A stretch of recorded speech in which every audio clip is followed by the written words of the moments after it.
সংসার দাবানলোক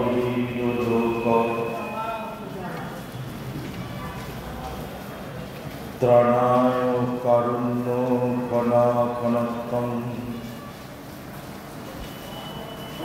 প্রাপ্তস্য কল্যাণ গুণার্ণবস্য বন্দে গুরুশ্রী চরণারবিন্দম বন্দেহং শ্রী গুরুভ্যো শ্রীযুতপদকমলং শ্রীগুরুন বৈষ্ণবাংশ্চ শ্রীরূপং সাগ্রজাতং সহগণ রঘুনাথান্বিতং তং সজীবং সাদ্বৈতং সাবধূতং পরিজনসহিতং কৃষ্ণচৈতন্যদেবং শ্রী রাধা কৃষ্ণপাদান সহগণ ললিতান শ্রী বিশাখান্বিতাংশ্চ আজানুলম্বিত ভুজ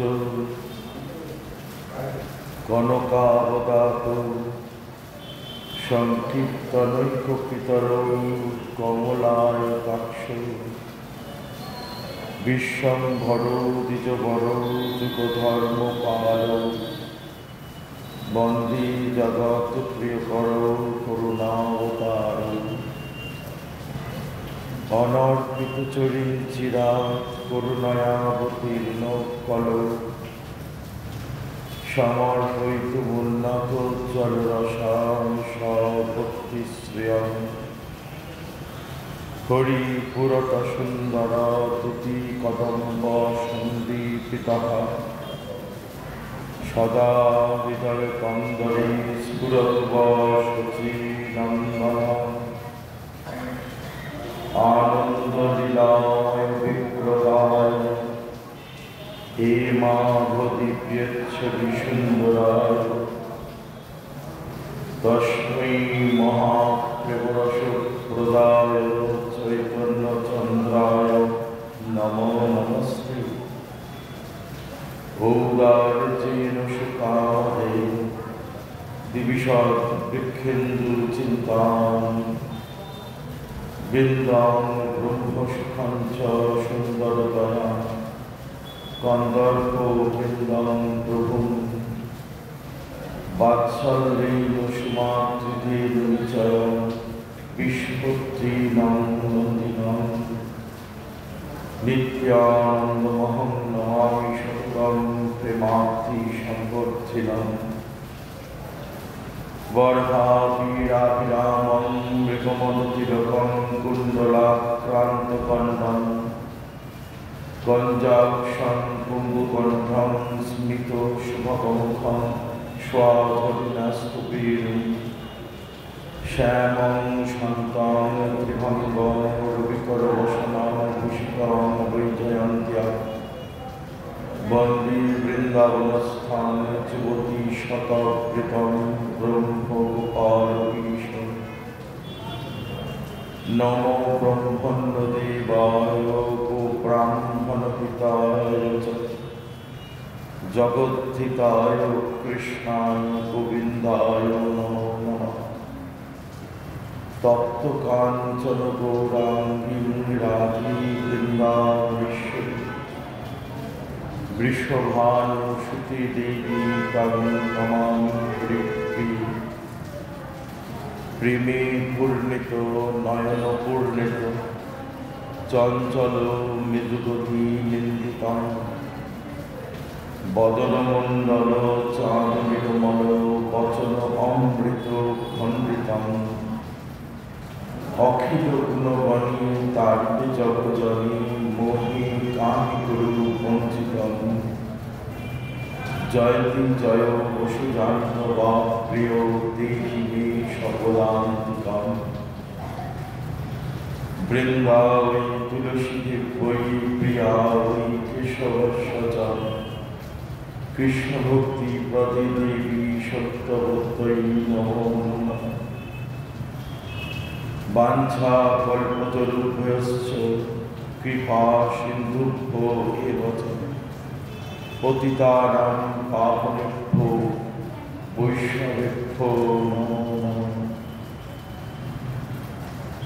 জয়রূপ সনাতন ভট্ট রঘুনাথ, শ্রীজীব গোপাল ভট্ট দাস রঘুনাথ, এই ছয় গোসাইয়ের করি চরণ বন্দন, যাহা হইতে বিঘ্ননাশ অভীষ্ট পুরন।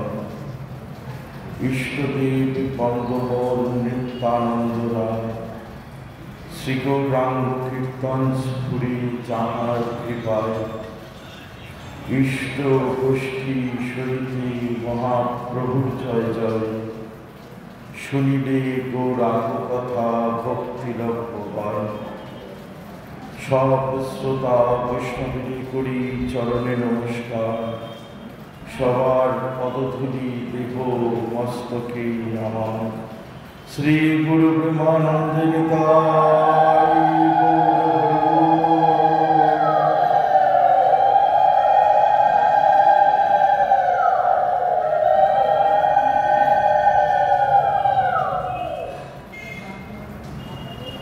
মুখং করতি বাচালং পঙ্গুং লঙ্ঘয়তে গিরিম যৎকৃপা তমহং বন্দে পরমানন্দ মাধবম।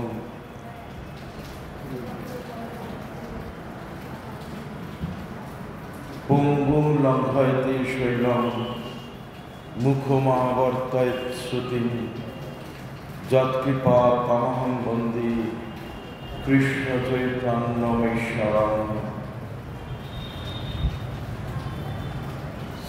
অজ্ঞানতিমিরান্ধস্য জ্ঞানাঞ্জনশলাকয়া চক্ষুরুন্মীলিতং येन তস্मै শ্রীগুরবে নমঃ। শ্রীকৃষ্ণ চৈতন্য মহাপ্রভু নিত্যানন্দ শ্রী অদ্বৈত গদাধর শিবাসাদি ভক্তবৃন্দ।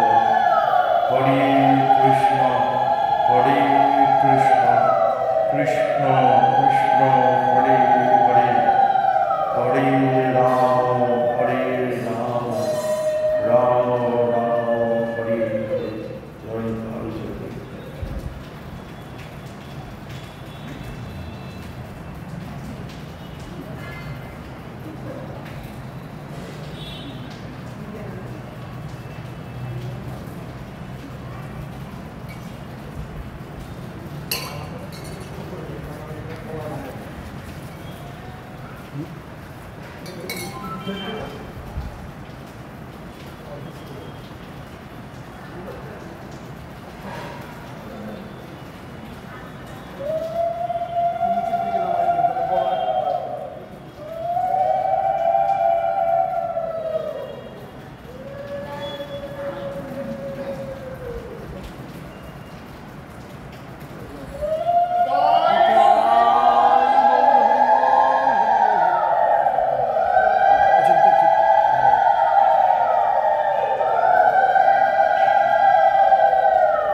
জয় নিতাই। প্রথমেই বলে নিই, আমার গলাটা অবস্থা আজকে ভালো না। আপনাদের সামনে ভাগবতী কথা নিবেদন করতে একটু ত্রুটি হতে পারে, নিজ গুণে ক্ষমা করে নেবেন।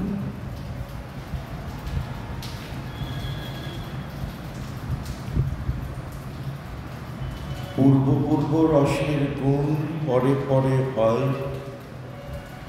2-3 গণনে পঞ্চ পর্যন্ত পার হয়। আমরা ততদিন পর্যন্ত আস্বাদন করেছি মহাপ্রভু রায়রামানন্দ সংবাদে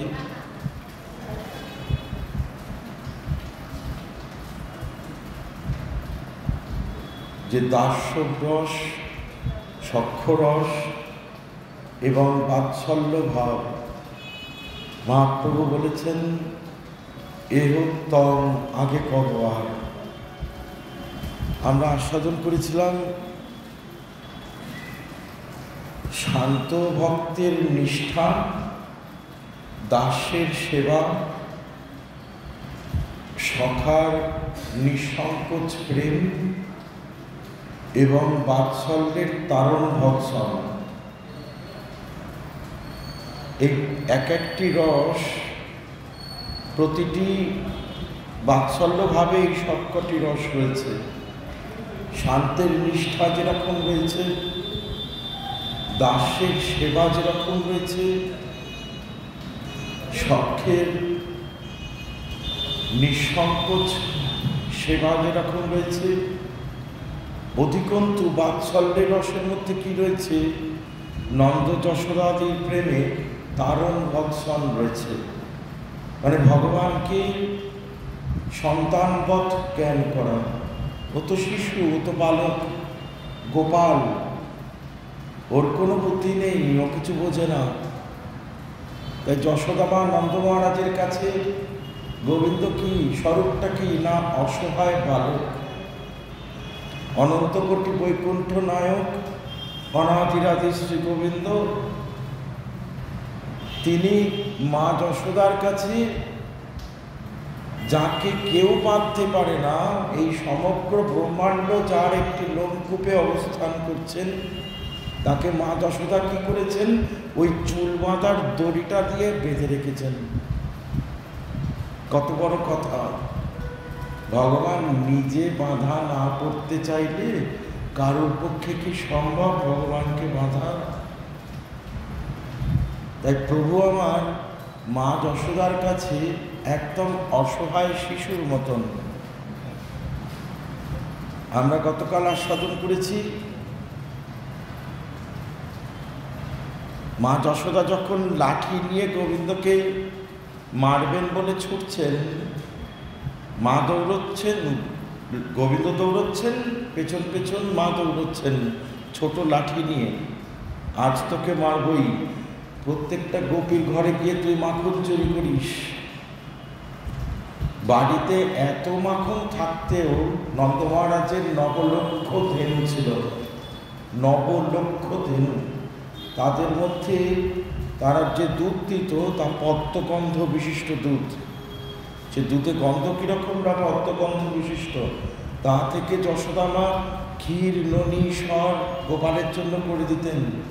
তাও গোপাল কি করতো? অন্য লোকের ঘরে গিয়ে চুরি করত।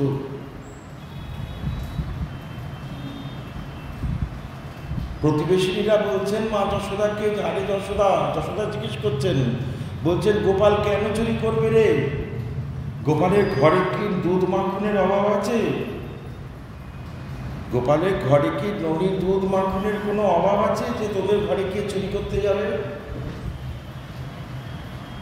যশোদা আমার প্রতিবেশীরা বলছেন, আরে যশোদা, তোর ছেলে অভাবে চুরি করে না রে, ও স্বভাবে চুরি করে, ও স্বভাবেই চোর।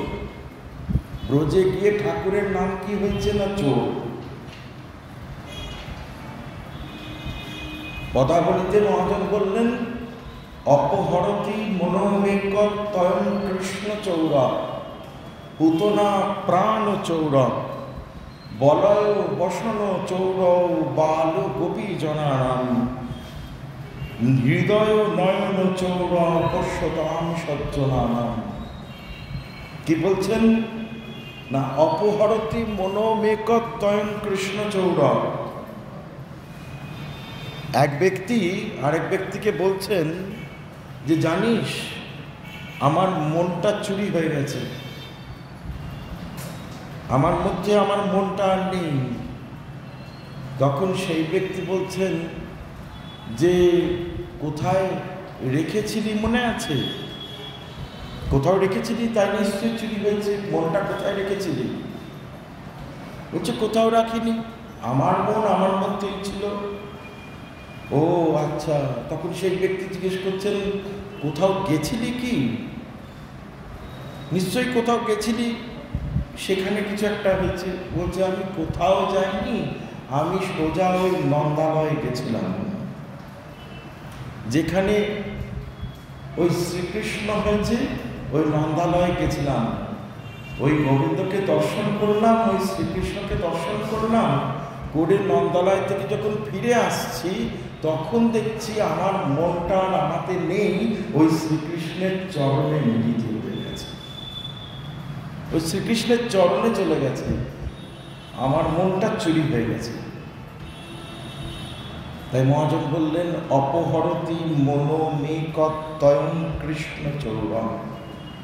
একবার যে মনটা দিয়েছে, সেই মনটা তার চিরকালের জন্য গোবিন্দের হয়ে যায়, সেটা আর তার থাকে না। কি বলছেন? পুতনা প্রাণ চৌরম। আমরা সকলে জানি, গোবিন্দের যখন 6 দিন বয়স, তখন পুতনা এসেছিলেন, বালঘাতিনী পুতনা, কংসের আদেশে, যার ডাক নাম বকি। কংসের আদেশে সব বালক মারতে মারতে আসছে। যখন এসছেন, স্তনে কালকুট বিষ মাখিয়ে এনেছেন। গোবিন্দ 6 দিনের বালক, যশোদার কাছ থেকে গোবিন্দকে নিয়ে স্তন পান করাচ্ছে। গোবিন্দ তো স্তন পান করার ছলে পুতনার প্রাণটাকে টেনে নিল। দুধ টানতে টানতে গোবিন্দ পুতনার প্রাণটাকে টেনে নিল। পুতনা প্রাণ চৌর, প্রাণটাকে চুরি করে নিল।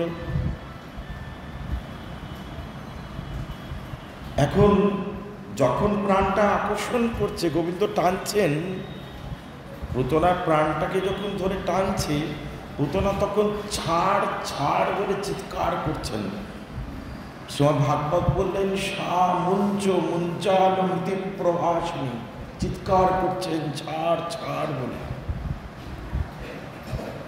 পুতনা রাক্ষস রূপ ধারণ করে নিয়েছেন, নিজের মায়াবী যে মোহিনী স্বরূপে এসেছিলেন, সেই স্বরূপটা ধরে রাখতে পারলেন না, রাক্ষসী রূপ ধারণ করে নিয়েছেন। ওই রাক্ষসীর শক্তিতেও ওই 6 দিনের বালককে ছাড়ানো গেল না। যত জোর করেই ছাড়াতে চাইছেন, ছাড় ছাড় বলে, গোবিন্দ কিন্তু ছাড়ছেন না। পুতনার প্রাণটা চলে গেল। গোবিন্দ পুতনাকে বধ করলেন। শ্রীমদ্ ভাগবতে এই পুতনাবধ লীলাটা কেন বসানো হলো?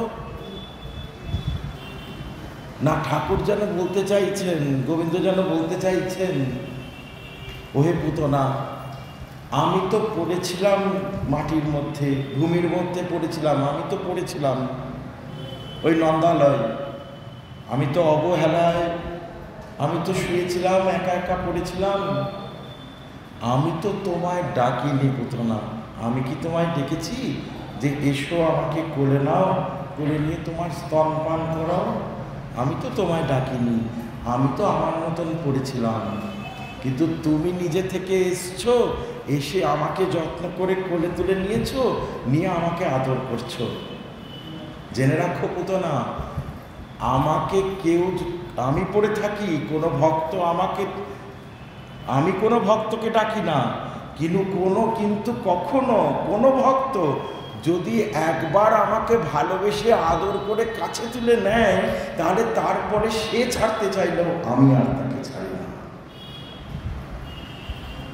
একবার যে ভক্ত যত্ন করে আদর করে আমাকে কোলে তুলে একবার নিল, তখন সে ছাড়তে চাইলেও আর আমি তাকে ছাড়ি না, তাই আমি তোমাকে ছাড়িনি। তাই পুতনার চিৎকারেও গোবিন্দ তার স্তন ছাড়লেন না।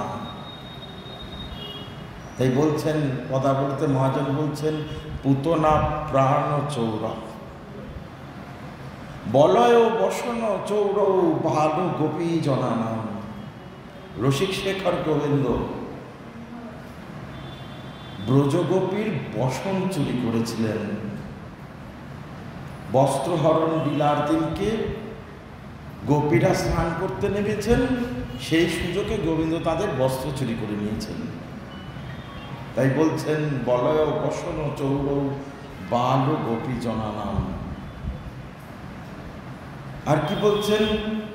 হৃদয় নয়ন চৌর পোষ্যতাম সজ্জনানম প্রণত দুরিত চৌর। প্রণত দুরিত চৌর মানে কি? যে ব্যক্তি একবার নিষ্ঠা বলে গোবিন্দকে হা গোবিন্দ বলে প্রণাম করে, তার কাছে প্রভু বিকৃত হয়ে যান, তার কাছে প্রভু বশ হয়ে যান। তার চিরকালের পাপরাশি, যে একবার হা গোবিন্দ বলে গোবিন্দের চরণে নিষ্ঠা করে প্রণাম করছে, তার জন্ম জন্মান্তরের পাপ সঞ্চিত পাপরাশি গোবিন্দ হরণ করে নেন, চুরি করে নেন। তাই বলছেন প্রণত দুরিত চৌরা। যেমন ধরুন, কোনো মন্দিরে কোনো ভক্ত এসছে, অনেক দূর থেকে এসছে, সে সব মন্দির দর্শন করতে করতে করতে করতে সেই তীর্থস্থানে এসছে। এবার যে ভক্তরা আসে দেখবেন, যারা অনেক দূর থেকে আসে, অনেক দর্শন করে তাড়াতাড়ি করে তারা চলে যায়, দু এক দিনের জন্য আসে, তাদের দেখবেন সঙ্গে একটা পুঁটলি থাকে, ছোট্ট একটা পুঁটলি থাকে। ওই পুঁটলির মধ্যে তার সব কিছু থাকে, তার জামা কাপড়, তার টাকা পয়সা, যেটুকুনি সম্বল যা কিছু আছে ওটা সঙ্গে থাকে। সে যেখানে যায় তার তো থাকার ঠিক নেই, কেননা দুদিনের জন্য এসছে, কোথায় থাকবে কোথায় উঠবে। সে যেখানে পায় সেখানে থেকে যায়, দর্শন করে করে চলে যায়, বাড়ি চলে যায়। সেই জন্যে সে তার মুক্তিটাকে কিন্তু কখনো ছাড়ে না, বুড়িটাকে সবসময় আঁকলে আঁকলে রাখে। যেখানে যাচ্ছে, যে মন্দিরে যাচ্ছে, মূর্তিটাকে আঁকলে আঁকলে রাখে। তো গোবিন্দ মন্দিরে গেছে, পান্ডার কাছে গেছে, গোবিন্দ মন্দিরে গোবিন্দ দর্শন করতে গেছে, পান্ডা ধরেছে, ধরে বলেছে যে এই যে গোবিন্দ দর্শন করো, প্রণাম করো। বলছে প্রণাম করবে, দর্শন করেছে, এবারে প্রণাম করবে। এইবারে সেই ব্যক্তি পড়েছে মহাপাপড়ে। প্রণাম করতে গেলে তো পুঁটলিটাকে পাশে রাখতে হয়, রেখে প্রণাম করতে হয়। এতক্ষণ ধরে যে পুঁটলিটা আগলালো, সে ওইটাকে তো পাশে রাখবে, তবে তো দুহাত দিয়ে ভালো করে নিষ্ঠা করে গোবিন্দকে প্রণাম করবে। পুঁটলিটাকে এক হাতে ধরে তো আর প্রণাম হয় না ঠিক করে। এবার সে পড়েছে মহা মুশকিলে। পান্ডা বলছে তাড়াতাড়ি করো, তাড়াতাড়ি করো, অনেক লোক আছে, তোমার জন্য সবাই দাঁড়িয়ে নেই, প্রণাম করো করে চল, তাড়াতাড়ি চলো। বাধ্য হয়ে সেই ব্যক্তি কী করেছে, পুঁটলিটাকে পাশে রেখেছে, রেখে যেই গোবিন্দকে হা গোবিন্দ বলে প্রণাম করেছে, করে উঠেছে, দেখছে পুঁটলিটা নেই, পুঁটলিটা চুরি হয়ে গেছে। এতক্ষণ ধরে যেটা আগলালো চুরি হয়ে গেছে। ঠিক তেমনি এতদিন ধরে সঞ্চিত পাপরাশি, জীব যে পাপ সঞ্চয় করেছিল এতদিন ধরে, সেটাকে যত্ন করে আগলে ধরে রেখেছিল। যেই গোবিন্দের কাছে এসে পূর্ণ আত্মসমর্পণ করে হা গোবিন্দ বলে একবার প্রণাম করেছে, তার সঞ্চিত পাপরাশি উধাও হয়ে গেছে, আর নেই। তাই মহাজন বললেন প্রণত দুরিত চৌরা। তার সখীরা বলছে, মা যশোদার প্রতিবেশিনীরা বলছে, ও অভাবী চোর নয় রে, ও স্বভাবে চোর। আজও গোবিন্দ মন্দিরে গেলে মাখন চর নন্দকিশোর বলে কত আরতি করে সবাই, সব ভক্তরা, আর গোবিন্দ আনন্দে ভরে যান। চোর বলছে, দেখুন একটা চোর বলার তো চারটিখানি কথা নয়, যে কোনো লোককে বললে সে রেগে যাবে। যে সত্যিকারের চোর চুরি করেছে তাকেও দেখবেন চোর বলবেন, সে রেগে যাবে, এই আমাকে চোর বলছিস, কত বড় কথা। অথচ গোবিন্দ সেই মাখন চোর নন্দকিশোর বলে যখন ব্রজের ভক্তরা যখন তাকে ডাকছেন, গোবিন্দ আনন্দে ভরে যাচ্ছেন।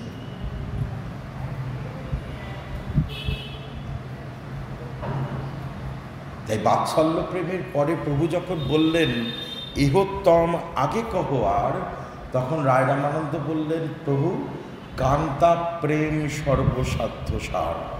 মধুর প্রেম বা কান্তা প্রেম, এখানে ব্রজগোপীদের প্রেমের কথা বলা হয়েছে। ব্রজগোপীর প্রেমে বাঁধা আছেন ব্রজরাজ, তোরা বৃন্দাবনে দেখবি না। ব্রজগোপীর প্রেমে বাঁধা পড়ে গেছে।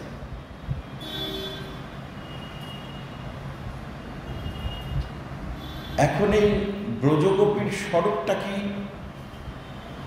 ব্রজগোপীর স্বরূপ বলতে গিয়ে বলছেন কি না, গোবিন্দের আমরা সকলেই জানি সচ্চিদানন্দময় ভগবান, তার তিনটি শক্তি, তার স্বরূপ শক্তির মধ্যে তার অন্তরঙ্গা স্বরূপ শক্তি সৎ চিৎ আনন্দ, এই তিনটি উপাদান আমরা সকলে শুনেছি। এই সৎ চিৎ আনন্দের মধ্যে এই যে আনন্দ যে অংশ, যে লাদিনী অংশ, সেই লাদিনীর সার হলো প্রেম। লাদিনীর সার প্রেম, প্রেম সার ভাব, ভাবের পরমকাষ্ঠা নাম মহাভাব। এই মহাভাব স্বরূপিণী হচ্ছেন রাধা ঠাকুরানী এবং ব্রজগোপীগণ। ব্রজগোপীদের স্বরূপটা কি না, লাদিনীর চরম পরাকাষ্ঠা, লাদিনীর সার প্রেম, সেখান থেকে গোপী আসছেন। আনন্দ এবং চিন্ময় রস, ভগবানের যে চিৎ রস এবং আনন্দ রস, আনন্দ চিন্ময় রস দ্বারা গঠিত এই গোপীর উপাদান। প্রত্যেকটা জিনিসের তো উপাদান আছে, তো গোপীর উপাদান কি না আনন্দ, লাদিনী শক্তি, আনন্দ শক্তি উপাদান। গোপী কি দিয়ে করা না লাদিনী প্রেম দিয়ে করা। রূপগোস্বামীপাদ এই ব্রহ্মসংহিতায় বললেন, আনন্দ চিন্ময় রস প্রতিভাবিতাভি স্থাবীর্য এব নিজরূপতয়া কলাভি গোলক এব নিবসত্ব খিলাত্মভূত গোবিন্দম আদিপুরুষং তমহং ভজামি। আনন্দ চিন্ময় রস দ্বারা প্রতিভাবিত, আনন্দ চিন্ময় রস প্রতিভাবিতাভি গোলক এব নিবসত্ব খিলাত্মভূত। যে গোবিন্দ গোলকে অবস্থান করছেন এবং এই ব্রজগোপীদেরকে নিয়ে গোবিন্দ বিহার করছেন সর্বদা। তাহলে গোপীদের স্বরূপটা কি হলো না আনন্দ এবং চিন্ময় রস দ্বারা প্রতিভাবিত। গোপী প্রেমের উপাদানটাই হচ্ছে তাই।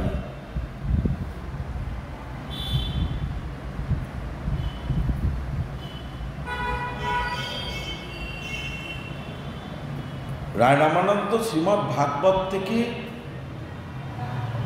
রাস পঞ্চাধ্যায়ের একটি শ্লোক উল্লেখ করেছেন। কি বলছেন?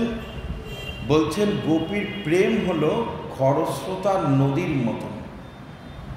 খরস্রোতা নদীতে যেরকম খড়কুটো চাল চুলো সব ভেসে চলে যায়, কোনো কিছু আটকে রাখা যায় না, ঘরের চাল ভেসে চলে যাচ্ছে, সব কিছু ভেসে চলে যাচ্ছে, ঠিক তেমনি গোপীর প্রেম হচ্ছে খরস্রোতা নদীর মতন। তার এত প্রভাব যে স্বয়ং শ্রীগোবিন্দ তিনিও নিজেকে স্থির রাখতে পারছেন না, ভেসে চলে যাচ্ছেন। গোপী প্রেমে গোবিন্দ স্থির থাকতে পারছেন না, ভেসে চলে যাচ্ছেন। তো ভেসে চলে যাবেন, ডুবে যাবেন, তলিয়ে যাবেন, তো কি করছেন? ওই গোপীদের কণ্ঠ আলিঙ্গন করে ধরছেন। আমরা যেরকম আমরা যদি কোনো বন্যায় কোনো ব্যক্তি যদি ভেসে যায়, সে কিসের খোঁজ করে? একটা কোনো দণ্ডের খোঁজ করে তার মধ্যে, বা একটা গাছের খোঁজ করে, বা কিছুর খোঁজ করে, যেটা কোনো মতে আঁকড়ে ধরে অবলম্বন করে সে যাতে সেই ভেসে যাওয়া থেকে বাঁচতে পারে, সে যাতে ডুবিয়ে তলিয়ে না যায়, সে যাতে ভেসে না যায়, কোনো একটা অবলম্বনের খোঁজ করে, তাই তো? তা গোবিন্দ গোপীর প্রেমের খরস্রোতা নদীতে ভেসে যাচ্ছেন, আর সেই দণ্ডরূপে কি অবলম্বন করেছেন না গোপীদের কণ্ঠ আলিঙ্গন করেছেন, গোপীদেরকে জড়িয়ে ধরেছেন। বলছেন গোপীরা, হে গোপীগণ, হে ব্রজগোপীগণ, তোমরা আমাকে বাঁচাও, তোমাদের প্রেমের ঋণ শোধ করা আমার পক্ষে সম্ভব হচ্ছে না, আমি ভেসে চলে যাচ্ছি। শ্রীমদ্ ভাগবতে শুকদেব গোস্বামীপাদ বললেন, নায়ং শ্রিয়ঙ্গ উ নিতান্ত রতে প্রসাদ সর্য সীতাম নলিন গন্ধরু চাঙ্কুত হন্যা রাসোৎসবেশ্ব ভুজদণ্ড গৃহীত কণ্ঠ লব্ধাশীষাম জগদগাত ব্রজ সুন্দর নাম। রাসোৎসবেশ্ব, রাসোৎসবকালী কি হয়েছে? ভুজদণ্ড গৃহীত কণ্ঠ, শ্রীগোবিন্দের ভুজদণ্ড দ্বারা গৃহীত হইয়াছে কণ্ঠ যাহাদের, সেই ব্রজগোপীদের আমি প্রণাম করি। নায়ং শ্রিয়ঙ্গৌ নিতান্তরতি প্রসাদ। ব্রজগোপীদের মনে এতদিন বাসনা ছিল, গতকাল আমরা আস্বাদন করেছি, যে ভক্ত যে স্তরের সাধক তার অন্তরে সেই রকম বাসনা হয়, তাই তো? যিনি দর্শন পাননি তিনি ভজন করতে করতে কি চিন্তা করছেন, একবার যদি আমি সেই নবকিশোর নটবর গোপবেশ বেণুকর রূপকে আমার সাক্ষাতে দর্শন করতে পেতাম। যে ব্যক্তি ভজনে দর্শন পেয়ে গেছে, যে সাধু দর্শন পেয়ে গেছে, সে চিন্তা করছে একবার যদি চরণ স্পর্শ করতে পারতাম। যে সাধু চরণ স্পর্শ পেয়ে গেছে সে চিন্তা করছে একবার যদি ওই মোহন মূরতিকে জড়িয়ে ধরতে পারতাম। ভজনের স্তর অনুযায়ী ভক্তরা তো চিন্তা করে। তা সকল ভক্ত, জগতের যত ভক্ত আছে, যত রসিক ভক্ত আছে, তার মধ্যে সব থেকে রসিক কাউকে বেছে নিন। যত রসিক ভক্ত আছে তার মধ্যে যত রসিকতম যিনি ভক্ত আছে তাকে বেছে নিন। তার প্রেমের পরাকাষ্ঠা কোথায়, তার চরম প্রেমের সীমাটা কোথায়? না, সে চাইছে আমি ভগবানকে যদি কণ্ঠ আলিঙ্গন করতে পারি, তাই তো? গোপীদের সেখানেও কিন্তু তাদের প্রেম থেমে থাকছে না। গোবিন্দকে ভক্ত আলিঙ্গন করবে, গোপী গোবিন্দকে আলিঙ্গন করবেন, এইখানে কিন্তু গোপীদের প্রেম থেমে থাকছে না। গোপীদের ইচ্ছে কি? গোবিন্দকে তো সবাই আলিঙ্গন করে, যেদিন গোবিন্দ নিজে লুপ্ত হয়ে আমাদের কণ্ঠ আলিঙ্গন করবে সেদিনকে আমাদের পূর্ণ মনোরথ হবে। স্বয়ং ভগবান নিজে লোভাতুর হয়ে যেদিন নিজে থেকে আমাদের কণ্ঠ আলিঙ্গন করবে সেই দিনকে আমাদের পূর্ণ মনোরথ হবে, সেদিনকে আমাদের ইচ্ছে পূরণ হবে। গোবিন্দকে তো সবাই আলিঙ্গন করতে চায়, সেখানে আর ব্রজগোপীর সাথে অন্য কারোর কি পার্থক্য? তাই ব্রজগোপী এমন স্বরূপ, যে স্বরূপে স্বয়ং শ্রীগোবিন্দ, যিনি মদন মোহন, মদনকে মোহন করে, মদনের মন মথিত করে যার মদন মোহন নাম হয়েছে, তিনি শুদ্ধ গোপীদের প্রেমে লুপ্ত হয়ে, তাদের প্রেম খরস্রোতা নদীর মতন ভেসে যাচ্ছেন, লুপ্ত হয়ে গোপীদের কণ্ঠ আলিঙ্গন করে কোনো মতো বেঁচে রয়েছে। তাই বলছেন নায়ং শ্রিয়ঙ্গ নিতান্ত রতি প্রসাদ সর্য সীতাম নলিনগন্ধরু চাঙ্কুত কন্যা রাসোৎসবেশ্ব ভুজদণ্ড গৃহীত কণ্ঠ লব্ধা শিশাম জগৎ ব্রজ সুন্দরী নাম।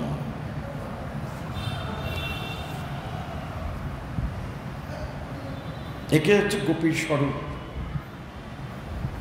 গোপী প্রেমের স্বরূপ, যেটা মধুর ভাব, যেটাকে বলছে মধুর ভাব।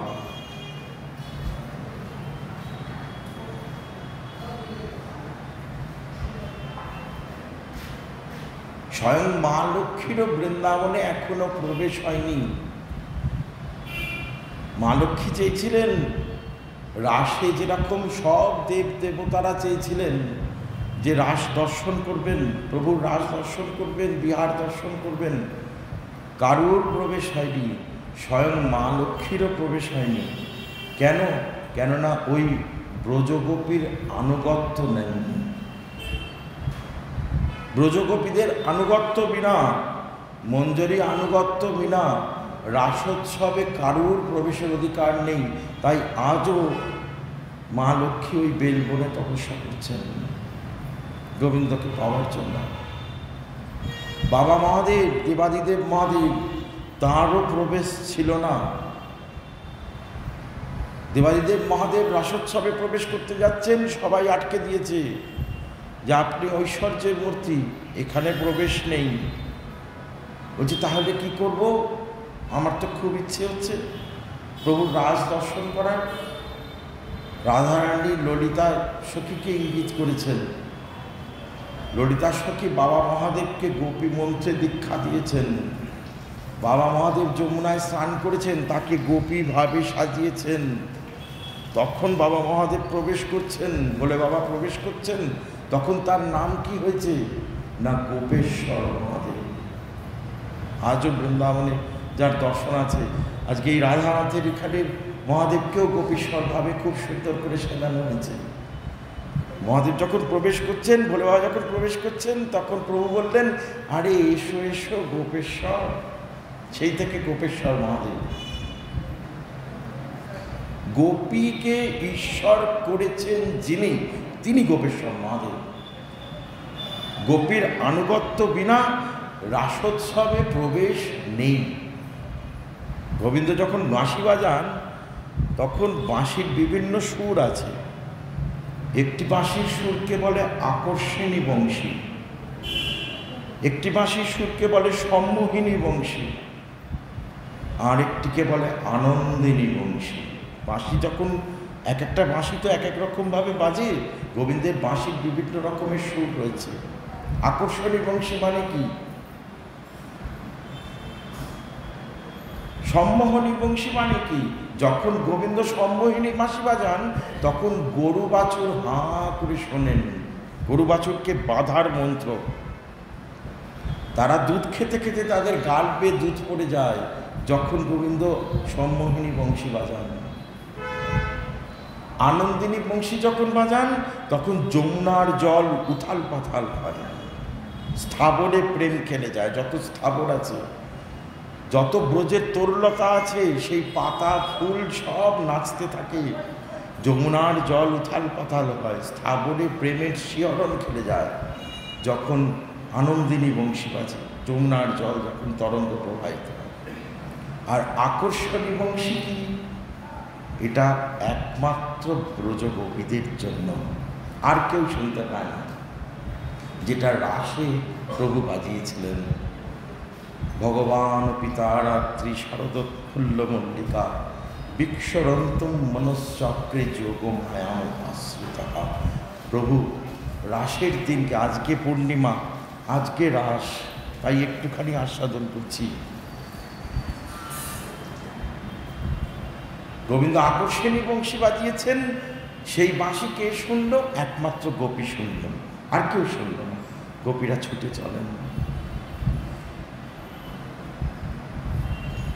গোপী প্রেমের মধ্যে শান্তের নিষ্ঠা আছে, দাস্যের সেবা রয়েছে, সখ্যের নিঃসংকোচ প্রেম রয়েছে, বাৎসল্যের তারণ ভৎসন রয়েছে, আর অধিকন্ত কি রয়েছে না, নিজের অঙ্গ দিয়ে সেবা, সম্পূর্ণরূপে কৃষ্ণ সেবা তা রয়েছে। নিজের অঙ্গ দিয়ে সেবা রয়েছে, নিজের দেহ দিয়ে সেবা রয়েছে, গোবিন্দের সুখের জন্য। না জানি আপন দুঃখ, সবে বাঞ্ছি তার সুখ, তার সুখে মোর তাৎপর্য, তারে যদি মোরে যদি দিলে দুঃখ, তার হয় মহাসুখ, সেই সুখ মোর মনোবদ্ধ। এটা গোপীর স্বরূপ। কি বলছেন? নাগনি আপন দুঃখ, আমার দুঃখ গণন করি না, সবে বাঞ্ছি তার সুখ, ওই গোবিন্দের সুখেই আমার সুখ। আমার নিজের কোনো দুঃখ গণন করে, দুঃখ হলেও সেটা কোনো কিছু মানি না। তার সবে বাঞ্ছি তার সুখ, গোবিন্দের সুখেই আমার সুখ। মোরে যদি দিলে দুঃখ, আমাকে যদি দুঃখ দিলে তার হয় মহাসুখ, গোবিন্দের যদি খুব সুখ হয়, সেই সুখ মোর মনোবদ্ধ। আমাকে দুঃখ দিয়ে যদি গোবিন্দের সুখ হয়, গোপীরা বলছেন, হে গোবিন্দ, রাসে সব কিছু ছেড়ে নিজেদের কুল শীল মান মর্যাদা পাতিব্রত্য সব কিছু ছেড়ে দিয়ে, জলাঞ্জলি দিয়ে, কুলে তিলে জলাঞ্জলি দিয়ে গোপীরা গোবিন্দের বাঁশির ডাকে ছুটে এসছেন রাসস্থলীতে। গোবিন্দ কি বলছেন? স্বাগতম মহাভাগা, হে মহাভাগ্যবতী গোপীগণ, এসো, বলো আমি তোমাদের জন্য কি করতে পারি। এত রাত্রে তোমরা এসছো কেন? নিজেদের স্বামী পতি সবাইকে ছেড়ে দিয়ে চলে এলে। সতীসাধ্বী নারীর পতি সেবা করা কাজ, সতীসাধ্বী নারীর সংসার ধর্ম পালন করাটা প্রধান কাজ। সেই সব ছেড়ে দিয়ে এই ঘোর রজনীতে, এই প্রজবনে আমার সাথে, পরপুরুষের সাথে দেখা করতে চলে এলে। তোমাদের কি কোনো ভয় ডর নেই? কোনো শাস্ত্র ভয় নেই? বলে তীব্র বাক্যবাণে গোবিন্দ বিদ্ধ করছেন। তখন গোপীরা ভাবছে, আমাদের দুঃখ দিয়ে হে গোবিন্দ তোমার যদি সুখ হয় তাতেই আমাদের সুখ। এত কষ্ট দিচ্ছ তো, আমাদের দুঃখ দিয়ে তোমার যদি সুখ হয় হে গোবিন্দ, তাহলে সেই সুখেই আমরা সুখী, কোনো চিন্তা নেই, বলো তোমার যা ইচ্ছে তাই বলো। গোবিন্দ একটার পর একটা বাক্যবাণে গোপীদেরকে পরীক্ষা করছেন। গোপীরা শুনছেন, রাসস্থলীতে দাঁড়িয়ে দু চোখ বেয়ে ঝরঝর করে জল পড়ছে, আর কি করছেন, মাটির দিকে তাকিয়ে রয়েছেন, যাতে চোখের জলটা গোবিন্দ যাতে না দেখতে পান। লজ্জা পাচ্ছেন তো, কাঁদছেন তো, লজ্জায় অপমানে গোবিন্দ অপমান করছেন, বলছে পরপুরুষের মতি দিয়েছ, নিজেদের কুলে তিলে জলাঞ্জলি দিয়ে চলে এসেছো, যা নয় তাই বলছে। গোপীরা কি করছেন, বুড়ো আঙুলে ওই মাটিতে, যমুনার মাটিতে, যমুনা তীরের মাটিতে বুড়ো আঙুল দিয়ে গর্ত করছে। যেরকম আমরা খুব রাগে, অভিমানে, ক্ষোভে, দুঃখে যখন আমাদের অন্তরটা ভেঙে যায়, পুড়ে ছাড়খাড় হয়ে যায়, নারীরা যখন বুড়ো আঙুল দিয়ে মাটিতে গর্ত করে, নরম মাটিতে, সেরকম করছে। চোখ থেকে দরদর করে জল পড়ছে, মুখকমল ভাসিয়ে হৃদয় কমল ভাসিয়ে দিচ্ছে, হৃদয় কমল ভাসিয়ে সেই জল তাদের চরণ কমল ভাসিয়ে দিয়ে যমুনার তীর জলে জল হয়ে যাচ্ছে। কাঁদছেন, কান্না দেখতে দিচ্ছেন না গোবিন্দকে। কেন? যদি দেখলে, যদি গোবিন্দের সেবায় যদি বিঘ্ন ঘটে, আমাদের কান্নাটা দেখলে।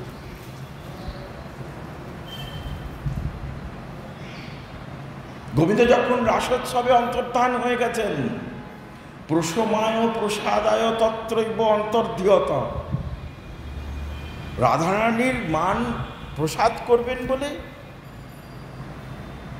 আর গোপীদের গর্ব প্রশমন করবেন বলে, প্রসমায় প্রসাদায় তত্রৈব অন্তর্ধিয়ত, গোবিন্দ সেখানেই অন্তর্ধান হলেন।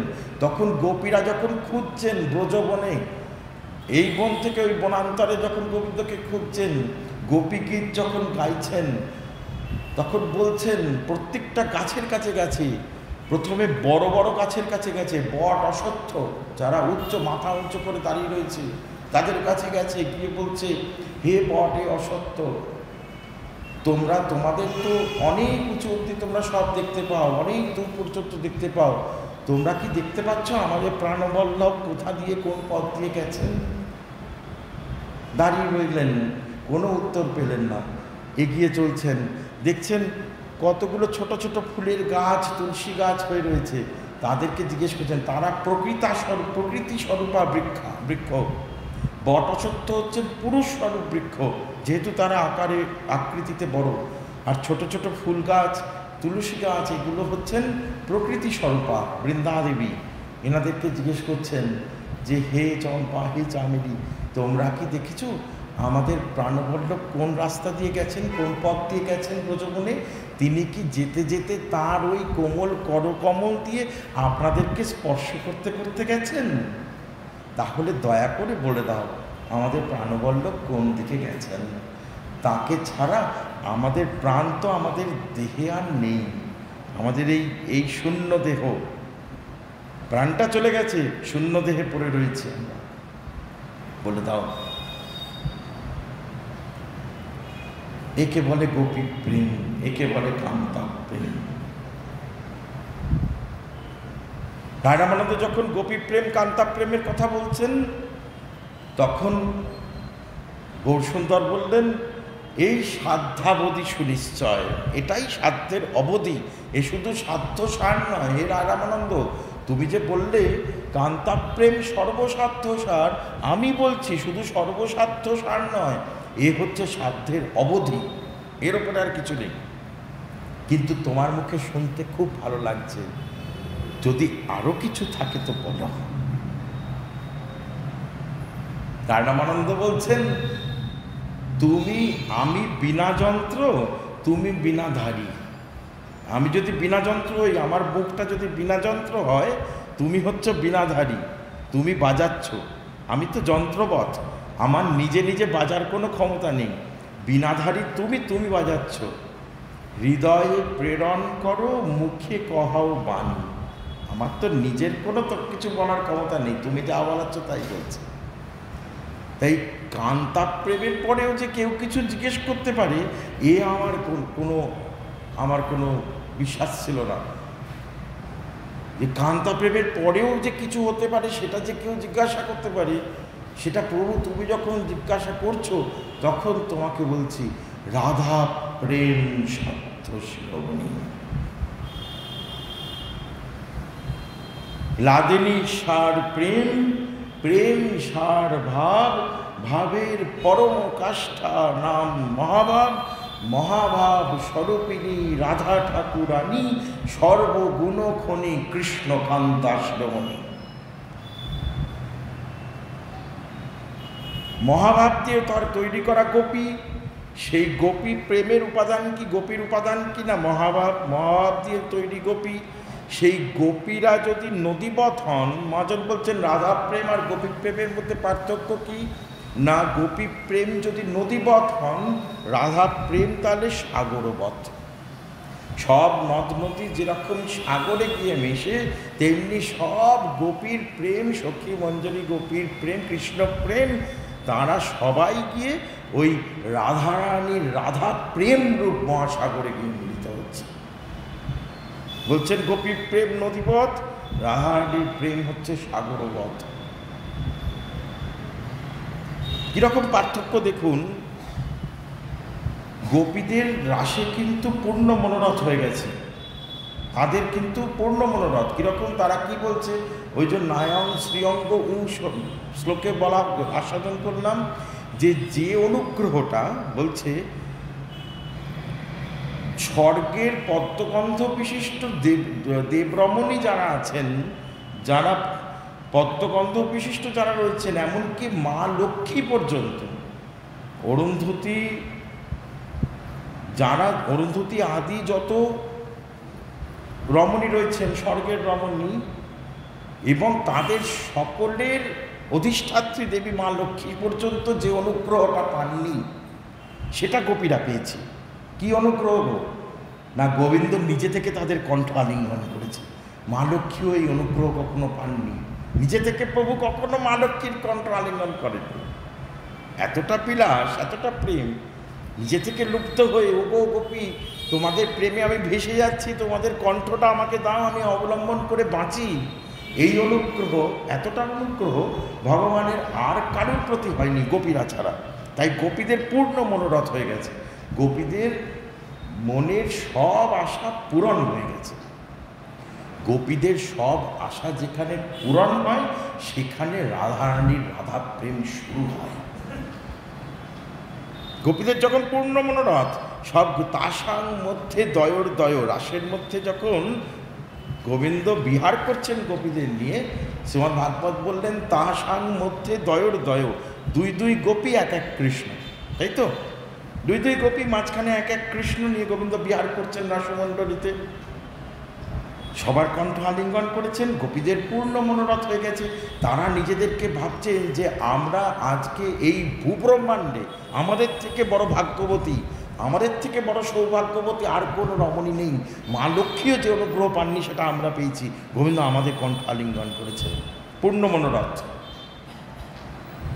রাধারানী কি ভাবছেন যে ও সব গোপীর কাছে দুই দুই গোপী এক এক কৃষ্ণ, আমিও কি সেই সব গোপীর মতন হয়ে গেলাম?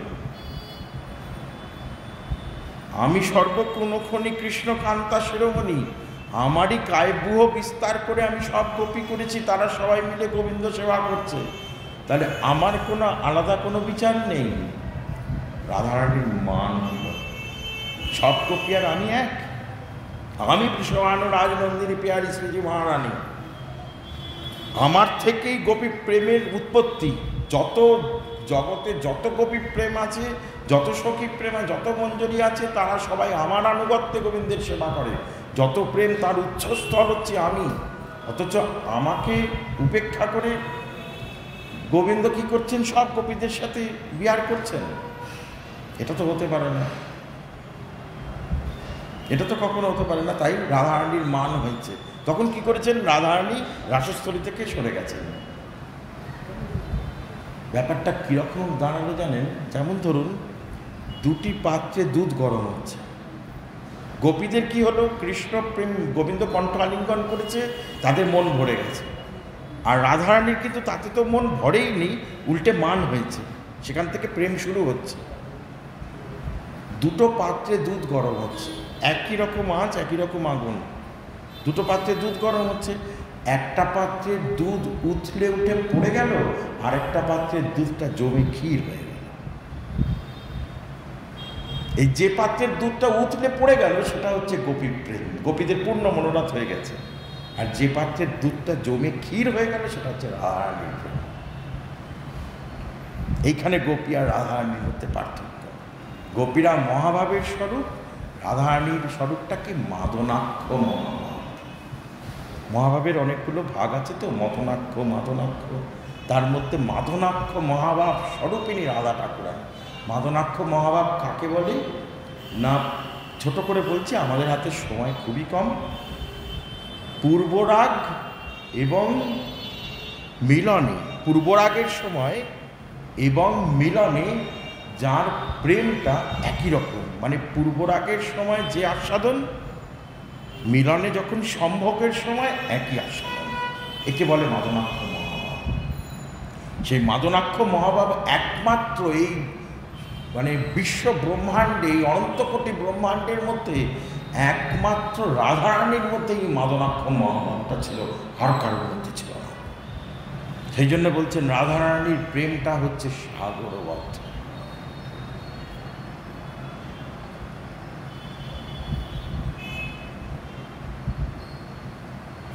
আচার্য রসিক আচার্য বললেন, দেবী প্রক্তা কৃষ্ণময়ী, দেবী কৃষ্ণময়ী প্রক্তা রাধিকা সর্বদেবতা, সর্বলক্ষ্মীময়ী কান্তা, সর্বশক্তি শিরোমণি।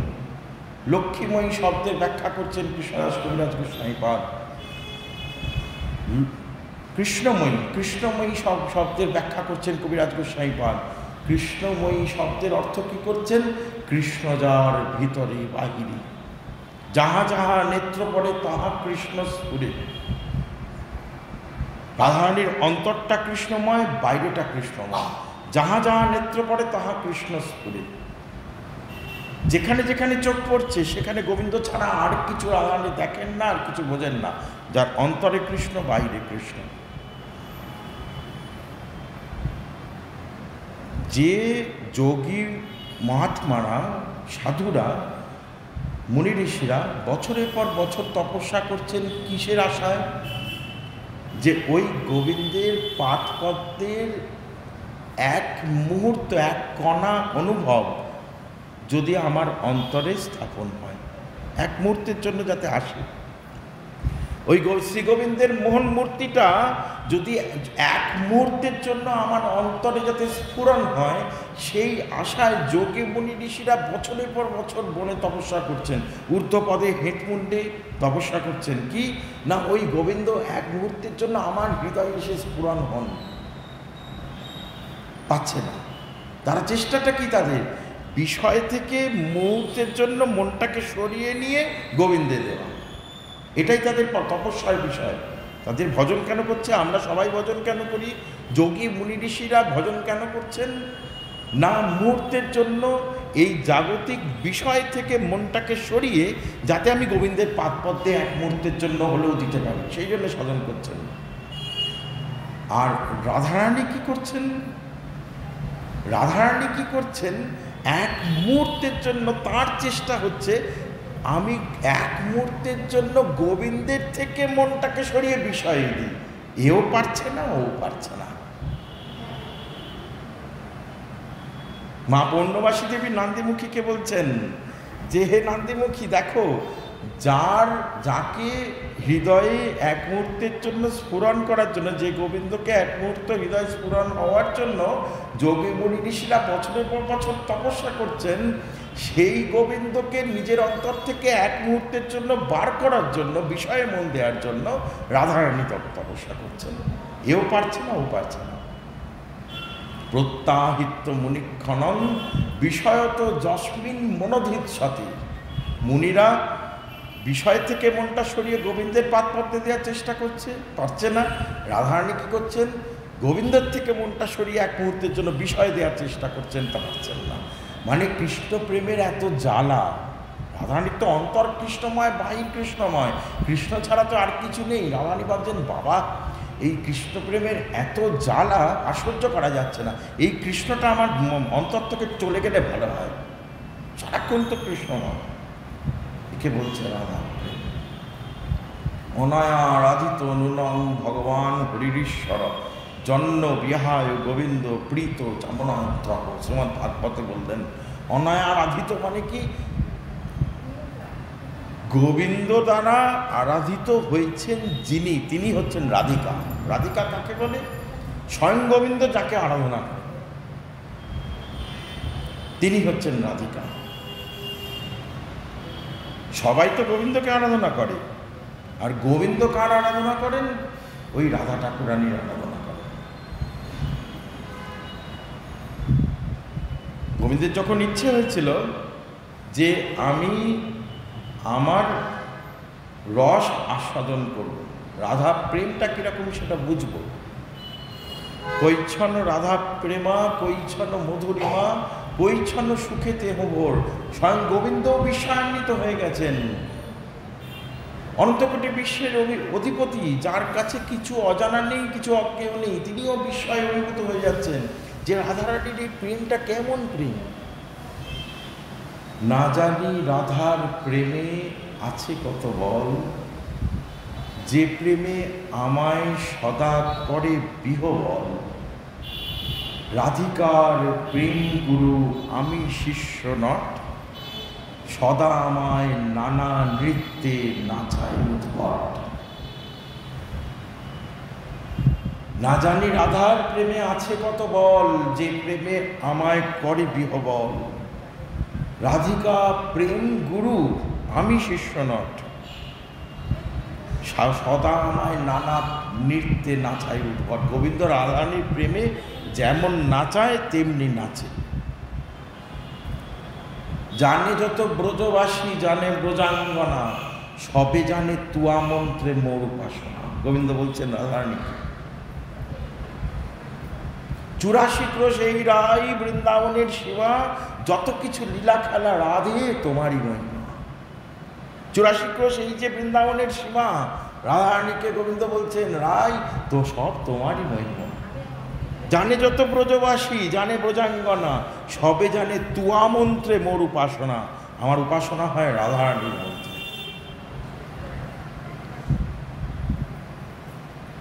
প্রেমটা কিরকম বলছেন? অটতি যদ্ভবান নন্নি কাননম, ত্রুটির যুগায়তি ত্বাম পশ্যতাম, কুটিলকুন্তলাং শ্রীমখঞ্জতি, কুটিলকুন্তলাং শ্রীমখঞ্জতি পোক্ষ্মকৃদ দৃশাম। কিরকম না, এক মুহূর্ত ক্ষণকালের এক সময়, অটতি যদ্ভবান নন্দি কাননম, এই এক ক্ষণ মানে যে আমাদের চোখের পাতা পড়ছে না, চোখের পাতাটা বন্ধ হচ্ছে খুলছে, এই যে সময়টুকুনি, কতটুকুনি সময়, 1 সেকেন্ডও নয়, 1 সেকেন্ডেরও বোধহয় 1000 ভাগের 1 ভাগ সময় আমরা চোখের পাতাটাকে এরম করছি।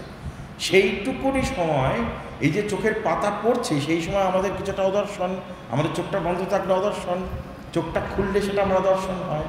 তো যতক্ষণ আমরা চোখের পাতা ফেলছি এরকমভাবে, যতক্ষণ ওই চোখের পাতাটা বন্ধ থাকছে, ওই যেটুকুনি পরিমিত সময়, সেই সময়টা যদি গোবিন্দ অদর্শন হয়, সেই গোবিন্দ অদর্শনের সময়টাকে রাধারানী এবং গোপীদের কতটা মনে হচ্ছে না, কোটি যুগের মতন মনে হচ্ছে। ওই এক পলক সময় কৃষ্ণ অদর্শনের সময়টা রাধারানীর কতটা মনে হচ্ছে না, কোটি যুগের সমান মনে হচ্ছে। শ্রীজীব গোস্বামীপাদ টিকা করলেন যে তারাই গোপী, যাদের এক পলক সময় কৃষ্ণ অদর্শনে কোটি যুগের মতন মনে হয়, তাহারাই গোপী। গোপীর সংজ্ঞা দিচ্ছেন, যাসাং যেন বিনা ক্ষণং শতযুগমিব অভবৎ তায়েব গোপ্য। তারাই গোপী। কারা না, যাদের একটা পলক সময় কৃষ্ণ অদর্শন কোটি যুগের মতন মনে হয়, তিনি রাধারানী। এই প্রেমের কোনো সীমা পরিসীমা নেই, রাধা প্রেমের কোনো সীমা পরিসীমা নেই, যাতে গোবিন্দ শুদ্ধ বিহ্বল হয়ে গেলেন। তাই গোবিন্দের কি বাঞ্ছা হচ্ছে, শ্রীরাধায়া প্রণয় মহিমা কীদৃশোবা, নৈবা সাধ্য যে নাদ্ভুত মধুরিমা কীদৃশোবা মুদীয়, সৈক্ষং চাষা কীদৃশং বেতি লোভাত, তদ্ভাবাট্য সমজনী শচীগর্ভ সিন্ধু হরিন্দ। কবিরাজ গোস্বামীপাদের বাংলা করলেন, শ্রীরাধার প্রেম কেমন, সেই প্রেমে মাধুরী কেমন, সেই প্রেমে কিবা সুখ, এতিন বাঞ্ছিত ধন, ব্রজে না হইল পুরানো, এভাবের না পাইয়াও। তাই ভাবিয়া দেখিল মনে, শ্রীরাধার স্বরূপবিনে এ বাসনা পূর্ণ কবু নয়। তাই রাধাভাব কান্তি ধরি, রাধা প্রেম গুরু করি, নদিয়াতে হল বোধায়। ব্রজবিহারী নবদ্বীপ বিহারী হয়ে এলেন।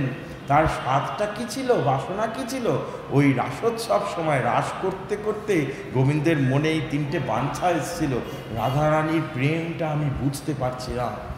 গোবিন্দের প্রতিজ্ঞা ছিল যে যথামাং প্রপদ্যন্তে তাং তথৈব ভজম্যহম। গীতায় প্রভু বলেছেন, যে আমায় যেমন করে ভজবে আমি তেমন করে তার প্রতিদান দিই। যে ভক্ত আমায় যতটা ভালোবাসে আমি ততটা ভালোবাসার প্রতিদান দিই। একমাত্র প্রভু ব্যর্থ হলেন কোথায়? এই রাধারানীর প্রেমের কাছে, গোপীদের প্রেমের কাছে প্রভু ব্যর্থ হয়ে গেলেন, পারলেন না। বলছেন, হে গোপীগণ, তোমাদের প্রেমের ঋণ শোধ করা আমার পক্ষে সম্ভব হলো না, আমি পারলাম না। আমি তো প্রতিজ্ঞা করেছিলাম যে যে যথামান প্রপদ্যন্তে তাং তথৈব ভজম্যহম, যে আমায় যেমন ভজন করবে আমি সেই রকম তার প্রতিদান দেবো, কিন্তু আমি দিতে পারলাম না। গোপীগণ, তোমাদের প্রেমের ঋণ আমার পক্ষে শোধ করা সম্ভব হলো না। তখন গোপীরা বলছেন, হে গোবিন্দ, আমরা যদি জানতাম যে তুমি আমাদের প্রেমের ঋণটা শোধ করতে পারবে না, তাহলে তোমাকে ধার দিতাম না। যে ব্যক্তি ধার দিচ্ছে, কাউকে কোনো টাকা ধার দিচ্ছে, সে যদি জানে যে যাকে ধার দিচ্ছি সে আমাকে টাকাটা ফেরত দিতে পারবে না কোনোদিনও, সে কি কখনো তাকে ধার দেবে? কখনো দেবে না। তাই গোপীরা বলছেন আজকে, হে গোবিন্দ, আমরা যদি এক লহমাও যদি জানতাম যে আমাদের প্রেমের ঋণটা তুমি শোধ করতে পারবে না, তোমাকে তাহলে ধার দিতাম না। তখন গোবিন্দ বলছেন, হে গোপীগণ, আমি হয়তো এই কৃষ্ণ স্বরূপে তোমাদের প্রেমের ঋণটা শোধ করতে পারলাম না। এই ব্রজে গোবিন্দ স্বরূপে, এই দাপর যুগে এই ব্রজমণ্ডলে গোবিন্দ স্বরূপে আমি হয়তো তোমাদের প্রেমের ঋণটা শোধ করতে পারলাম না। তোমরা একটা যুগ অপেক্ষা করে যাও, আমি এরপরে কলিযুগে শ্রীকৃষ্ণ চৈতন্য মহাপ্রভু হয়ে আসবো। তখন দেখো, ওই তোমরা আজ যেরকম কৃষ্ণ কৃষ্ণ বলে কাঁদছ, আমিও সেই রকম কৃষ্ণ কৃষ্ণ বলে কাঁদবো। কিছু কম কাঁদবো না তোমাদের থেকে, বরং একটু বেশি কাঁদবো। তাই এই শ্রীকৃষ্ণ চৈতন্য মহাপ্রভু অবতারে প্রভু কি করছেন? হা কৃষ্ণ করুণা সিন্ধু দীন বন্ধু জগৎপথে, গোপেশু গোপিকা কান্ত রাধা কান্ত নমস্তুতে। ঝাড়িখণ্ড পথে গৌর যাচ্ছেন, ঊর্ধ্ব দৃষ্টি বাহ্য নেই। কৃষ্ণ কেশব কৃষ্ণ কেশব কৃষ্ণ কেশব পাহিমাম, রাম রাঘব রাম রাঘব রাম রাঘব রক্ষমাম। বলতে বলতে ঝাড়িখণ্ড পথে গৌর যাচ্ছেন। সব শুনে গৌরহরি বললেন যে এই সাধ্য শিরোমণি, তোমার কাছে যে উদ্দেশ্যে এসেছিলাম, সার্বভৌম ভট্টাচার্য আমাকে যে উদ্দেশ্যে রায় রামানন্দ তোমার কাছে পাঠিয়েছিল, সেই উদ্দেশ্য আজ আমার পূর্ণ হলো, সব কিছু জানলাম। তখন রায় রামানন্দ নিজের স্বরচিত একটি গান করতে শুরু করলেন, বোঝানোর জন্য প্রভুকে। প্রভু নিজের স্বরচিত, নিজে রচনা করেছেন এই গানটা, নিজে বলতে শুরু করলেন। কি বলছেন?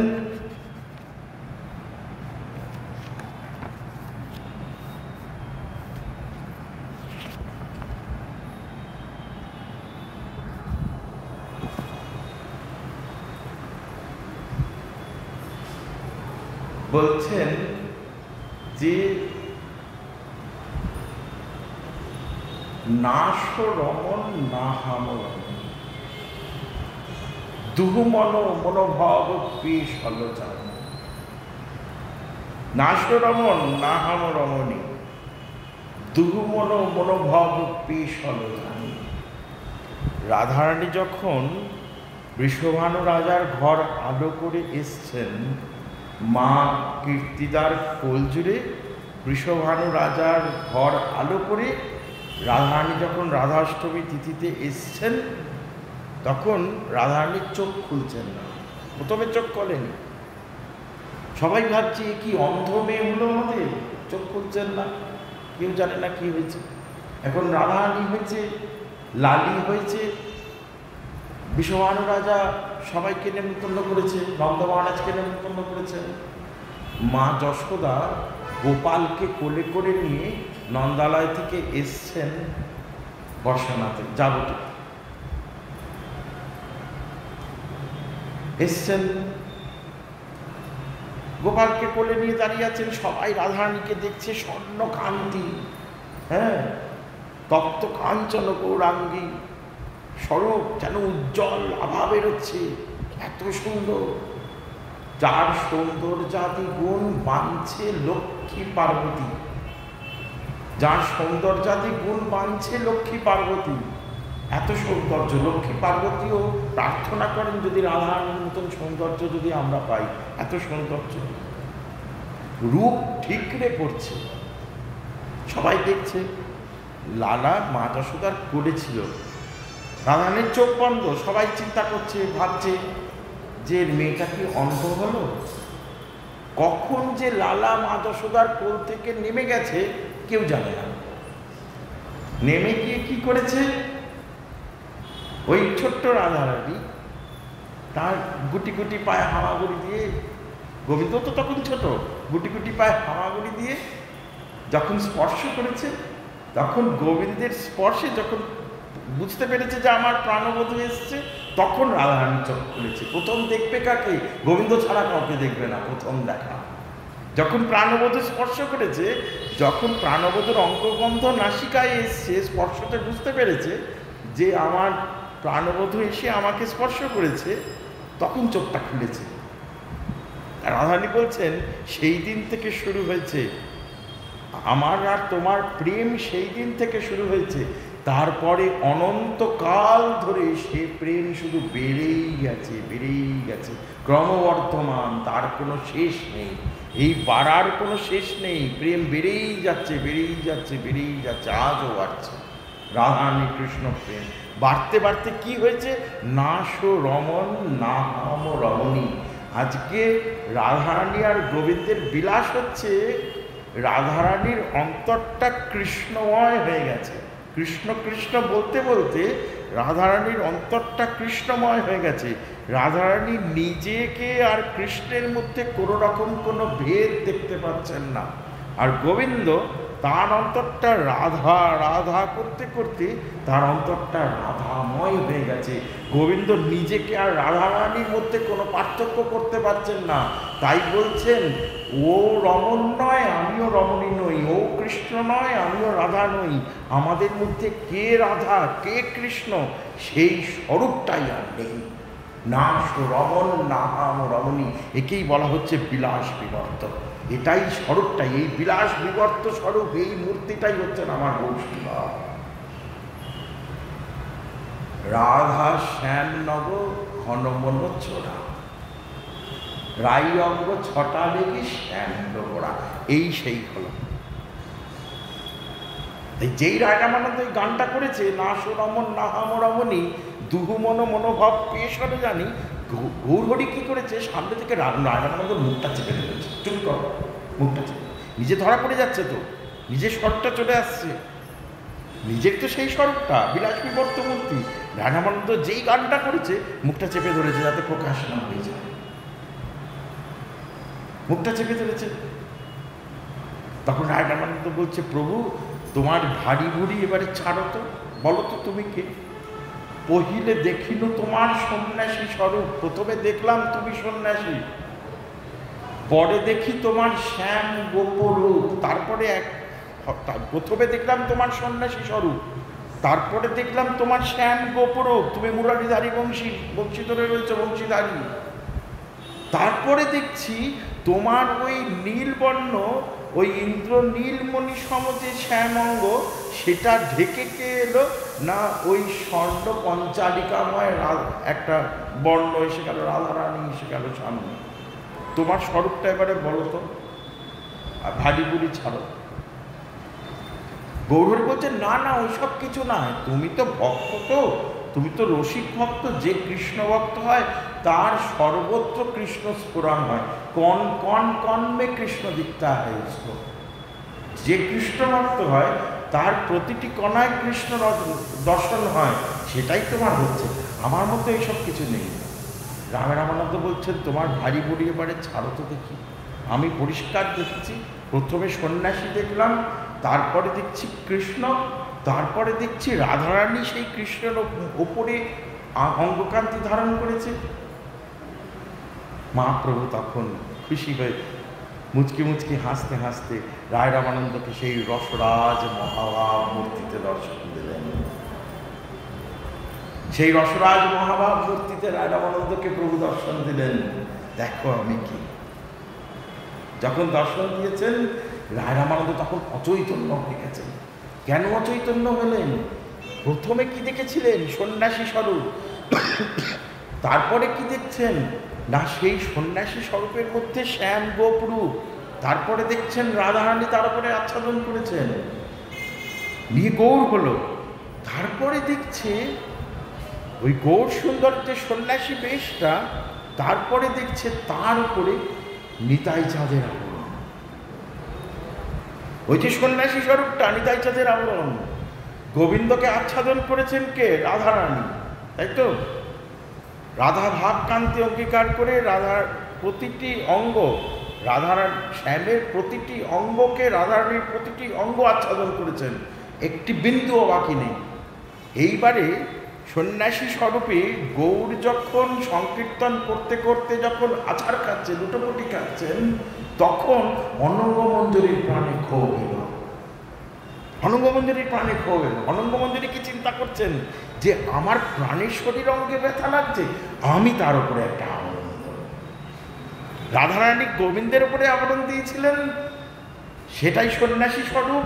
সন্ন্যাসী স্বরূপ হয়ে যখন গৌরহরি যখন আচ্ছাদন করছে, গৌরহরি যখন আচার খাচ্ছেন, অনঙ্গমঞ্জরী চিন্তা করছেন আমার প্রাণের শরীর স্ত্রী অঙ্গে আঘাত লাগছে, অনঙ্গমঞ্জরী তার উপরে আবরণ দিলেন। সেটাই গৌরের সন্ন্যাসী রূপ। গৌরের সন্ন্যাস বেশটা কি? আসলে নিতাই। গৌরের সন্ন্যাস বেশটা হচ্ছেন নিতাই চাঁদ। বসন্ন ভূষণ সবই নিতাই, সব ভূমি শয্যারূপে নিতাই আমার। গৌরের যত সেবার উপকরণ সব আমার নিতাই চাঁদ। নিতাই নিতাই নিতাই নিতাই নিতাই ভুবন ভরা। এমনি এমনি বলা হলো না, পঞ্চতত্ত্বময় নিতাই। পঞ্চতত্ত্ব কারা কারা? নয় কারণার্থীশায়ী মহাবিষ্ণু, ক্ষীরোদশায়ী মহাবিষ্ণু, গর্ভাদিশায়ী বিষ্ণু, সংকর্ষণ, এই সকল স্বরূপে প্রভু আমার পঞ্চরূপে সেবা করছে গোবিন্দের। পঞ্চরূপে গৌরের সেবা করছে। তাই কি বললেন? 5 বার নিতাই কথন, এ তো নহে ছন্দ মিলন। এই যে বলল নিতাই নিতাই নিতাই নিতাই নিতাই জগতময়, এই 5 বার নিতাই কথন, এ তো নহে শুধু ছন্দ মিলন। কেন বলল? পঞ্চতত্ত্বময় নিতাই। সংকর্ষণ রূপেও সেবা করছে। সেই একটা রসিক প্রসঙ্গ আছে, শেষ প্রসঙ্গটা বলে শেষ করব। আরে কিবা রাম গোপালের বাদ লাগিয়াছে, আরে কিবা রাম গোপালে বাদ লাগিয়াছে। রাম আর গোপাল মানে বড়রাম আর কৃষ্ণ, তাদের মধ্যে একটা বাদ বিতণ্ডা হচ্ছে। আর কি নিয়ে বাদ বিতণ্ডা হচ্ছে না, গোবিন্দ বলেছেন দাদা বলরামকে যে দাদা, আমি আমার যে বিশ্ব ব্রহ্মাণ্ড সৃষ্টি হয়েছে, সেই বিশ্ব ব্রহ্মাণ্ডকে তোমাকে পালন করতে হবে, তোমাকে পালন করতে হবে। পালনকর্তা একজনকে লাগে, তোমাকে পালন করতে হবে। তো তখন বলরাম চিন্তা করছেন যে আমি তো সাক্ষাৎভাবে প্রভুর সেবা করছিলাম, কত সুখ হচ্ছিল, এখন চলে যেতে হবে ব্রহ্মাণ্ড পালন করতে। জগৎ পালন করতে চলে যেতে হবে, সাক্ষাৎ সেবাটা ছেড়ে দিয়ে চলে যেতে হবে। তাই মনে মনে চিন্তা করছেন, এ বাবা, তো যদি জানতে পারতাম কতদিন করতে হবে সেটা, আবার এসে সাক্ষাৎ তাড়াতাড়ি করে কার্যটা ব্রহ্মাণ্ডের পালন কাজ, সৃষ্টি কাজ ছেড়ে আবার এসে আমি সাক্ষাৎ সেবায় নিযুক্ত হব। তাই বলরাম জিজ্ঞেস করছেন গোবিন্দকে যে কতদিন করতে হবে আপনার এই ব্রহ্মাণ্ড পালনের কাজ? তখন বলছেন, গোবিন্দ তখন প্রশ্নটা বুঝতে পেরেছেন, বুঝতে পেরে নিজে মনে মনে চিন্তা করছেন, আমার সৃষ্টি কার্য তো চলবে অনন্তকাল ধরে, তাহলে তার পালনও করতে হবে অনন্তকাল ধরে। এদিকে দাদার অভিসন্ধিটা কৃষ্ণ বুঝতে পেরেছে, বুঝতে পেরে ভাবছে কি বলবে। তখন রসিকশেখর শ্রী গোবিন্দ বলছেন, অনন্তকাল ধরে তো চলবে সৃষ্টি কার্য, তাহলে দাদাকেও বলতে হবে অনন্তকাল ধরে করতে হবে। সেটা বললে দাদা যদি না যায় পালন করতে, দাদা তো সাক্ষাৎ সেবায় রয়েছে আমি জানি। তো তখন রসিকশেখর শ্রী গোবিন্দ বলছেন যে আপনি যতদিনে আমার গুণকীর্তন করে শেষ করতে পারবেন ততদিন পর্যন্ত এই ব্রহ্মাণ্ডের পালন করতে পারবেন। যবে আমার গুণকীর্তন করে আপনি যত গুণ আছে আমার সেগুলো বর্ণন করে যবে শেষ করে ফেলতে পারবেন তবে আপনার কার্য শেষ। তাই বলছেন, আরে কিবা রাম গোপালের বাদ লাগিয়েছে।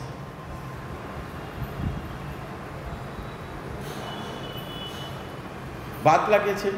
এইবারে অনন্তদেব রূপে, সংকর্ষণ রূপে নিতাই চাঁদ কি করছেন, সহস্রটা মুখ তো হাজারটা মুখ ধারণ করেছেন, করে হাজারটা মুখে একসাথে গোবিন্দের গুণকীর্তন বর্ণনা করছেন। হাজারটা মুখে একসাথে যদি হাজারখানা গুণ বেরোচ্ছে প্রতি মুহূর্তে, তাহলে কি তাড়াতাড়ি শেষ হয়ে যাবে কাজটা। মানে নাগ বলি চলি যায় সিন্ধু তরিবার। নাগ হয়েছেন, নাগ কি করছে, সে চেষ্টা করছে কি যত তাড়াতাড়ি সাঁতার কেটে আমি এই গোবিন্দের গুণসমুদ্র, যে শ্রীকৃষ্ণের যে গুণসাগর, সেটা অতিক্রম করে যাতে পেরিয়ে যেতে পারে। সাগর কি কখনো অতিক্রম করা যায়? সাগর তো অনন্ত, সীমাহীন, তাতে আপনি যতই সাঁতার কাটুন দেখবেন কোনো পার নেই, কোনো তীর নেই, অনন্ত জলের মধ্যে চলছে।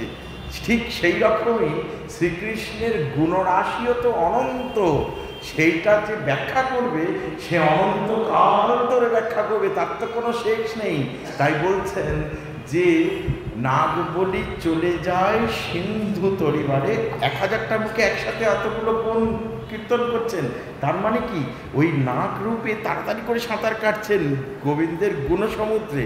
করতে করতে কি হচ্ছে, যশের সিন্ধু না দেয় কুল, অধিক অধিক বাড়ে।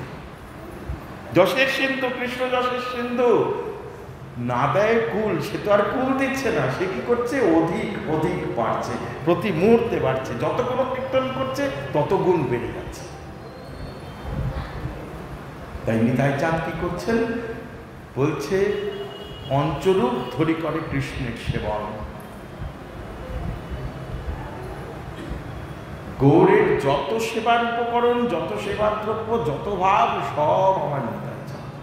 গৌরী বলেছেন, দিলার থেকে নিত্যানন্দে দেশ যার রয়, ভজিলেও সে প্রভু আমার প্রিয় নয়। ঠিক একই কথা, ব্রজতেও একই কথা।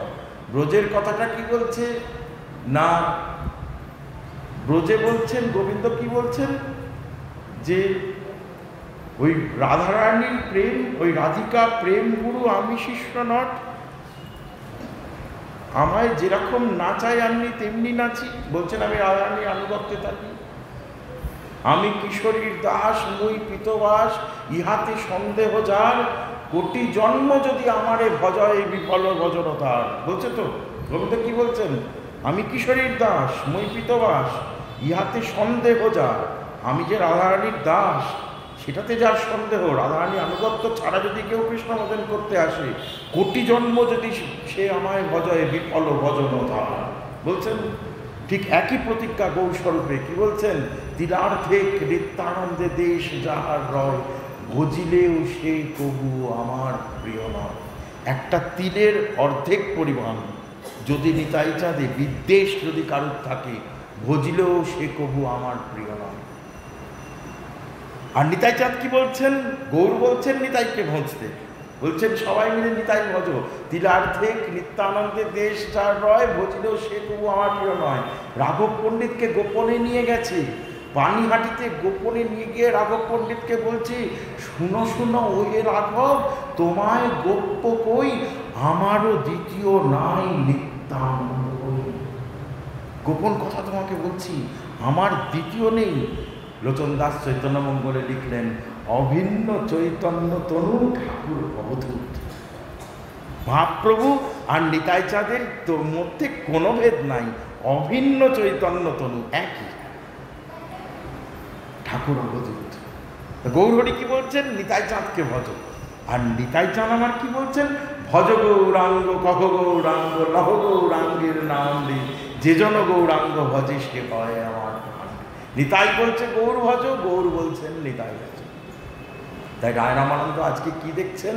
প্রথমে দেখিনু তোমার সন্ন্যাসী স্বরূপ, তারপরে দেখিনু তোমার শ্যাম গোপরূপ, তারপরে দেখছেন রাধারানীর ভাবকান্তি অঙ্গীকার করেছে, নিয়ে কালো শ্যাম গৌর হয়েছে, তারপরে কি দেখছে? গৌরের ওপরে আমার ওই সন্ন্যাস বেশ রূপে নিতাই জড়িত গৌর হরি নিতাই চাঁদ আচ্ছাদন করেছে।